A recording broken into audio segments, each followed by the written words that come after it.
Hello friends, அந்த நம்ம என்ன பார்க்க போகிறோம் அப்படின்னா, அனானிஸ்ல படிக்கிற நவம்பர் டிசம்பர் 2025 ஸ்டூடெண்ட்ஸ் உங்களுக்கான போஸ்ட் பண்ண எக்ஸாம் டேட்ஸ் வந்து அனௌன்ஸ் பண்ணியிருக்காங்க. இதை பற்றி பார்க்கலாம். நம்ம எக்ஸ்பெக்ட் பண்ண டேட்ஸில் வரல. ஸோ அங்கே வீடியோக்குள்ள போகலாம்.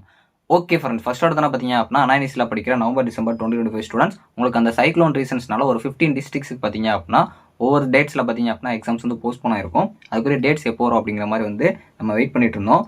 இந்த ஷெடியூல் வந்து இப்போ எனக்கு அனௌன்ஸ் பண்ணியிருக்காங்க. ஸோ அதாவது உங்களுக்கு 24 நவம்பர் இந்த எக்ஸாம் பார்த்தீங்க அப்படின்னா 20 ஜனவரி வந்து வைக்கிறாங்க. அது காலையில் எக்ஸாமாக இருந்துச்சு அப்படின்னா காலையில் நடக்கும், மத்தியானம் எக்ஸாம் இருந்துச்சு அப்படின்னா மத்தியானம் நடக்கும். அதே மாதிரி 28 நடக்கிற இந்த எக்ஸாம் வந்து 21 ஜனவரி நடக்கிற மாதிரி இருக்குது.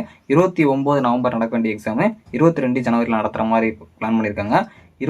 உங்களுக்கு 2 டிசம்பர் நடக்க வேண்டிய எக்ஸாம் வந்து 23 ஜனவரியில் நடத்துகிற மாதிரி கண்டக்ட் பண்ணியிருக்காங்க. ஸோ மாதிரி 3 டிசம்பர் நடக்க வேண்டிய எக்ஸாம் வந்து 24 ஜனவரியில் கண்டக்ட் பண்ணுற மாதிரி வச்சுருக்காங்க. ஸோ நம்ம எக்ஸ்பெக்ட் பண்ணது பார்த்தீங்க அப்படின்னா நம்ம டிசம்பர் லாஸ்ட் வீக்னு நினச்சோம். பட் உங்களுக்கு ஒர்க்கிங் டே, அதாவது நெக்ஸ்ட் செமஸ்டர் ஸ்டார்ட் ஆனதுக்கப்புறம் தான் வைக்கிறாங்க.